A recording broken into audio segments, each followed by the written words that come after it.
ಶ್ವಾಸಕೋಶದ ಆರೋಗ್ಯ ಕಾಪಾಡಬೇಕಂತ ಹೇಳಿದರೆ ನಾವು ಇನ್ನು ತುಂಬ ಕಷ್ಟಪಡೋದೇನು ಬೇಕಾಗಲ್ಲ ಆ್ಯಕ್ಚುಲಿ. ಬಟ್ ಒಂದೇ ದಿನದಲ್ಲಿ ಆಗಬೇಕಂದ್ರೆ ಆಗಲ್ಲ. ನಾವು ಪ್ರತಿದಿನ ಏನು ಹೆಲ್ದಿ ಆಗಿರೋ ಫುಡ್ ತಿಂತೀವಿ ಅನ್ನೋದ್ರ ಮೇಲೆ ಡಿಪೆಂಡ್ ಆಗುತ್ತೆ. ಸೊ ಇವತ್ತು ನಾನು ಶ್ವಾಸಕೋಶನ ಆರೋಗ್ಯವಾಗಿ ಇಡೋದಕ್ಕೆ ಕೆಲವೊಂದು ಮಸಾಲೆ ಪದಾರ್ಥಗಳು ತುಂಬಾ ಹೆಲ್ಪ್ ಮಾಡುತ್ತೆ. ಯಾವುದು ಆ ಮಸಾಲೆ ಪದಾರ್ಥಗಳು, ಹೇಗೆ ಹೆಲ್ಪ್ ಮಾಡುತ್ತೆ ಅನ್ನೋದನ್ನು ಹೇಳ್ತೀನಿ. ಮೊದಲನೇದು ತುಂಬ ಇಂಪಾರ್ಟೆಂಟಾಗಿ ತುಂಬ ಜನಕ್ಕೆ ಗೊತ್ತಿರಬಹುದು ಕೂಡ, ಇದು ಹಿಪ್ಲಿ. ಕೆಲವರು ಪಿಪ್ಲಿ ಅಂತ ಕೂಡ ಕರೀತಾರೆ. ಆಯುರ್ವೇದದಲ್ಲಿ ತುಂಬಾನೇ ಮಹತ್ವ ಇದೆ ಹಿಪ್ಲಿಗೆ. ಇದನ್ನ ಬೇರೆ ಬೇರೆ ರೀತಿಯಲ್ಲಿ ಯೂಸ್ ಮಾಡ್ಬೋದು. ನಾವು ತೇದು ಗಂಧ ಎಲ್ಲ ತೆಯ್ಯೋ ರೀತಿ ತೇದು ಯೂಸ್ ಮಾಡಬಹುದು, ಇಲ್ಲ ಅದರ ಪೌಡರ್ ಮಾಡಿ ಇಟ್ಕೊಳ್ಬಹುದು. ಕಷಾಯ ಮಾಡುವಾಗೆಲ್ಲ ಆ್ಯಡ್ ಮಾಡಬಹುದು. ಸುಟ್ಟು ಪೌಡರ್ ಮಾಡಿ ಅದನ್ನು ಯೂಸ್ ಮಾಡಬಹುದು. ಇದು ನಾರ್ಮಲಿ ನಮಗೆ ಮೂಗ್ ಬ್ಲಾಕ್ ಆಗಿದ್ರೆ ಅದನ್ನು ಬಿಡಿಸೋಕೆ, ಹಾಗೆ ಕಫ ಆಗಿದ್ರೆ ಕಫನ ಕರಗಿಸೋಕೆ, ಕೋಲ್ಡ್ ಹಾಗೆ ಕೆಮ್ಮ ಏನಾದರೂ ಇದ್ದರೆ ಅಸ್ತಮಾ ಪೇಷಂಟ್ಸಿಗೆ ಕೂಡ ತುಂಬಾ ಹೆಲ್ಪ್ ಆಗುವಂಥದ್ದು ಈ ಹಿಪ್ಲಿ. ಇನ್ನು ಎರಡನೇ ಮಸಾಲೆ ಪದಾರ್ಥ ಅಂತ ಹೇಳಿದರೆ ಅರಿಶಿನ. ಅರಿಶಿನ ತುಂಬಾ ಸ್ಟ್ರಾಂಗ್, ನಮ್ಮ ಇಮ್ಯುನಿಟಿ ಬಿಲ್ಡ್ ಮಾಡೋಕ್ಕೆ, ಅಂದರೆ ನಮ್ಮ ರೋಗ ನಿರೋಧಕ ಶಕ್ತಿ ಜಾಸ್ತಿ ಮಾಡೋದಕ್ಕೆ ತುಂಬಾ ಹೆಲ್ಪ್ ಆಗುವಂಥದ್ದು. ಶ್ವಾಸಕೋಶನ ಕ್ಲೀನ್ ಮಾಡುವಂತಹ ಕೆಲಸನ ಇದು ಮಾಡುತ್ತೆ. ಶ್ವಾಸಕೋಶದಲ್ಲಿ ಬೇಡದೇ ಇರೋ ವಸ್ತು ಏನಾದರೂ ಇದ್ದರೆ ಎಲ್ಲ ಅದನ್ನ ಡಿಟಾಕ್ಸ್ ಮಾಡೋದಕ್ಕೆ ಕೂಡ ಈ ಅರಿಶಿನ ಹೆಲ್ಪ್ ಮಾಡುತ್ತೆ. ನಾವೇನು ಅರಿಶಿನ ಪ್ರತಿದಿನ ಹಾಗೆ ತಿನ್ನೋದಂತ ಏನೂ ಇಲ್ಲ, ಆದಷ್ಟು ಅಡುಗೆಯಲ್ಲೆಲ್ಲ ಜಾಸ್ತಿ ಬಳಸ್ತಾ ಇದ್ರೆ ತುಂಬಾ ಹೆಲ್ಪ್ ಆಗುತ್ತೆ. ಇನ್ನು ಮೂರನೇದು ಶುಂಠಿ. ಶುಂಠಿನೂ ನಮ್ಮೆಲ್ಲರಿಗೂ ಗೊತ್ತೇ ಇದೆ ಅಲ್ವಾ. ಕೆಲವರು ಒಣ ಶುಂಠಿ ಯೂಸ್ ಮಾಡ್ತಾರೆ, ಇನ್ನು ಕೆಲವರು ಹಸಿ ಶುಂಠಿ. ಬಟ್ ಯಾವುದೇ ಇರಲಿ ತುಂಬಾ ಹೆಲ್ಪ್ ಆಗುವಂಥದ್ದು. ಕೆಮ್ಮು ನೆಗಡಿ ಎಲ್ಲ ಇದ್ದಾಗ ಡೆಫಿನೆಟ್ಲಿ ಈ ಶುಂಠಿ ಕಷಾಯ ಎಲ್ಲ ನಾರ್ಮಲ್ ಆಗಿ ಎಲ್ಲರೂ ಮಾಡ್ತಾರೆ. ತುಂಬಾ ಹೆಲ್ಪ್ ಆಗುವಂಥದ್ದು ಈ ಶೀತ ಕೆಮ್ಮು ಕಫ ಎಲ್ಲ ಇದ್ದಾಗ, ಹಾಗೆ ಜ್ವರ ಬಂದಾಗ ಕೂಡ. ಇದರಲ್ಲಿ ಪೊಟ್ಯಾಷಿಯಂ, ಮ್ಯಾಗ್ನೀಷಿಯಂ, ಜಿಂಕ್ ಹಾಗೆ ಇದೆಲ್ಲ ಜಾಸ್ತಿ ಇರೋದ್ರಿಂದ ಇದು ಇಮ್ಯುನಿಟಿ ಬೂಸ್ಟರ್ ಥರ ವರ್ಕ್ ಮಾಡುತ್ತೆ. ತುಂಬ ರೋಗ ನಿರೋಧಕ ಶಕ್ತಿನ ಜಾಸ್ತಿ ಮಾಡ್ಕೊಳ್ಳಿಕ್ಕೆ ಹೆಲ್ಪ್ ಮಾಡುವಂಥದ್ದು. ಹಾಗೆ ಏನಾದರೂ ಇನ್ಫೆಕ್ಷನ್ಸ್ ಆದಾಗ, ಬ್ಯಾಕ್ಟೀರಿಯಲ್ ಇನ್ಫೆಕ್ಷನ್, ವೈರಸ್ಸಿಂದ ಆಗಿರೋ ಇನ್ಫೆಕ್ಷನ್ ಎಲ್ಲನೂ ಕಡಿಮೆ ಮಾಡ್ಕೊಳ್ಳೋದಕ್ಕೆ ಈ ಶುಂಠಿ ಹೆಲ್ಪ್ ಮಾಡುತ್ತೆ. ಇನ್ನು ನಾಲ್ಕನೇದು ಏಲಕ್ಕಿ. ಏಲಕ್ಕಿ ಕೂಡ ಹಾಗೆ ನಮಗೆ ಜ್ವರ ಕೆಮ್ಮು ಕಫ ಯಾವುದೇ ಇರಲಿ ಎಲ್ಲವನ್ನ ಕೂಡ ಕರೆಕ್ಟ್ ಮಾಡೋದಕ್ಕೆ ಹೆಲ್ಪ್ ಮಾಡುವಂಥದ್ದು. ಸೊ ಇದನ್ನು ನಾವು ಆವಾಗವಾಗ ಅಡುಗೆಯಲ್ಲಿ ಬಳಸ್ತಾನೆ ಇರಬೇಕಾಗತ್ತೆ. ಇನ್ನೊಂದು ಜ್ಯೇಷ್ಠ ಮಧು.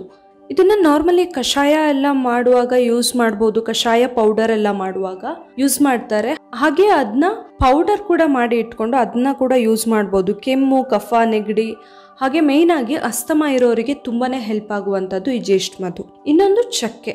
ಚಕ್ಕೆ ಕೂಡ ಹಾಗೆ ನಮ್ಮ ದೇಹದ ರೋಗ ನಿರೋಧಕ ಶಕ್ತಿ ಜಾಸ್ತಿ ಮಾಡೋದಕ್ಕೆ ಹೆಲ್ಪ್ ಮಾಡುತ್ತೆ. ಜೊತೆಯಲ್ಲಿ ಶ್ವಾಸಕೋಶನ ಹೆಲ್ದಿಯಾಗಿಡೋದಕ್ಕೆ ತುಂಬಾ ಹೆಲ್ಪ್ ಮಾಡುವಂಥದ್ದು. ಚಕ್ಕೆ ಪೌಡರ್ ಮಾಡಿ ಕೂಡ ಯೂಸ್ ಮಾಡಬಹುದು, ಇಲ್ಲ ಹಾಗೇನೆ ನಾವು ಅಡುಗೆಯಲ್ಲೆಲ್ಲ ಆದಷ್ಟು ಯೂಸ್ ಮಾಡಬಹುದು. ಇನ್ನು ಏಳನೇದು ಬೆಳ್ಳುಳ್ಳಿ.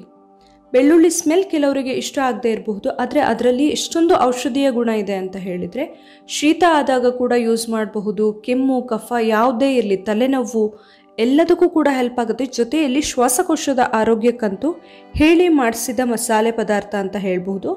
ನಾವು ಪ್ರತಿದಿನ ಅಡುಗೆಯಲ್ಲಿ ಆದಷ್ಟು ಒಗ್ಗರಣೆ ರೂಪದಲ್ಲೋ ಯಾವುದೇ ರೂಪದಲ್ಲಿ ಅದನ್ನು ಯೂಸ್ ಮಾಡಿದರೆ ತುಂಬಾ ಒಳ್ಳೆಯದು. ಹಾಗೆ ನೆಕ್ಸ್ಟ್ ಒನ್, ಎಂಟನೇದು ಅಮೃತ ಬಳ್ಳಿ. ಅಮೃತ ಬಳ್ಳಿ ಹೆಸರೇ ಹೇಳೋ ಥರ ಇದು ನಮ್ಮ ದೇಹದ ಪ್ರತಿಯೊಂದು ಅಂಗಕ್ಕೆ ಅಮೃತ ಅಂತಲೇ ಹೇಳ್ಬೋದು. ಎಸ್ಪೆಷಲಿ ಶ್ವಾಸಕೋಶಕ್ಕೆ. ಶ್ವಾಸಕೋಶನ ಹೆಲ್ದಿಯಾಗಿಡೋದಕ್ಕೆ ಇದು ತುಂಬಾ ಇಂಪಾರ್ಟೆಂಟ್ ಆಗಿ ಬೇಕಾಗಿರೋದು.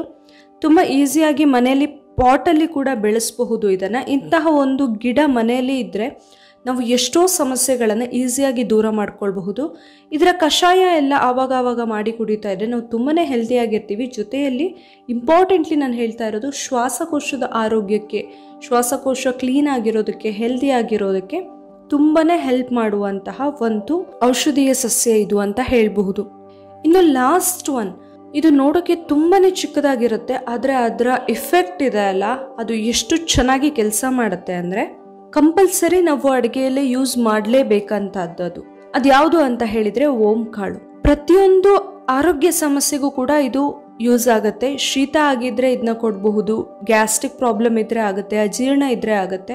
ಆ್ಯಂಡ್ ಇವತ್ತು ನಾನು ಹೇಳ್ತಾ ಇರೋದು ಇಂಪಾರ್ಟೆಂಟ್ಲಿ ಶ್ವಾಸಕೋಶದ ಆರೋಗ್ಯಕ್ಕೆ. ಶ್ವಾಸಕೋಶನ ಡಿಟಾಕ್ಸ್ ಮಾಡೋದಕ್ಕೆ ಹೆಲ್ಪ್ ಮಾಡೋದ್ರ ಜೊತೆಗೆ ಅದರ ಹೆಲ್ತನ್ನು ಕಾಪಾಡೋದಕ್ಕೆ ಕೂಡ ಹೆಲ್ಪ್ ಮಾಡುತ್ತೆ. ನಮಗೆ ಈಸಿ ಬ್ರೀತ್ಗೆಲ್ಲ ಹೆಲ್ಪ್ ಮಾಡುತ್ತೆ. ನಿಮ್ಮ ಮೂಗ್ ಬ್ಲಾಕ್ ಆಗಿದ್ದರೆ ಅದನ್ನು ಕಡಿಮೆ ಮಾಡೋದಕ್ಕೆ ಕೂಡ ಈ ಓಂ ಕಾಳನ್ನ ಸ್ಮೆಲ್ ಸಾಕಾಗುತ್ತೆ ನಮಗೆ. ಇಲ್ಲ ಕಷಾಯ ಮಾಡಿ ಕುಡಿದ್ರೆ ಶೀತ ಕಡಿಮೆ ಆಗುತ್ತೆ. ಸೊ ಒಂದಲ್ಲ ಒಂದು ರೀತಿಯಲ್ಲಿ ಕಫ ಕರಗೋಕೆ ಹಾಗೆ ಶೀತ ಎಲ್ಲ ಕಡಿಮೆ ಆಗೋದಕ್ಕೆ ಹೆಲ್ಪ್ ಮಾಡೋದ್ರಿಂದ ಇದು ಶ್ವಾಸಕೋಶಕ್ಕೆ ತುಂಬ ಇಂಪಾರ್ಟೆಂಟ್ ಆಗಿ ಬೇಕಾಗಿರುವಂತಹ ಒಂದು ಮಸಾಲೆ ಪದಾರ್ಥ ಅಂತ ಹೇಳ್ಬಹುದು. ನಾವು ಈ ಮಸಾಲೆ ಪದಾರ್ಥಗಳನ್ನೆಲ್ಲ ಏನು ಡೈರೆಕ್ಟಾಗಿ ಕನ್ಸ್ಯೂಮ್ ಮಾಡಬೇಕಂತ ಏನೂ ಇಲ್ಲ. ನಾವು ಆದಷ್ಟು ಪ್ರತಿದಿನದ ಅಡುಗೆಯಲ್ಲಿ ನಾವೇನೋ ರೈಸ್ ಐಟಮ್ ಮಾಡ್ತೀವ, ಸಾಂಬಾರು ಮಾಡ್ತೀವ, ಚಟ್ನಿ ಮಾಡ್ತೀವ, ಇಲ್ಲಿ ಏನೋ ಮಾಡ್ತೀವಲ್ವ, ಸೊ ಅದರಲ್ಲಿ ಸ್ವಲ್ಪ ಸ್ವಲ್ಪ ಯಾವುದಕ್ಕೆ ಯಾವುದು ಬೇಕು ಅದನ್ನು ಆ್ಯಡ್ ಮಾಡಿಕೊಂಡ್ರೆ ಸಾಕಾಗುತ್ತೆ. ಅದೇ ನಮ್ಮ ಇಮ್ಯುನಿಟಿನ ಜಾಸ್ತಿ ಮಾಡೋದಕ್ಕೆ ಹೆಲ್ಪ್ ಮಾಡೋದು. ಹಾಗೆ ನಮ್ಮ ಶ್ವಾಸಕೋಶಕ್ಕೆ ಇಂಪಾರ್ಟೆಂಟ್ ಆಗಿ ಈ ಮಸಾಲೆ ಪದಾರ್ಥಗಳು ಬೇಕೇ ಆಗಿರುತ್ತೆ.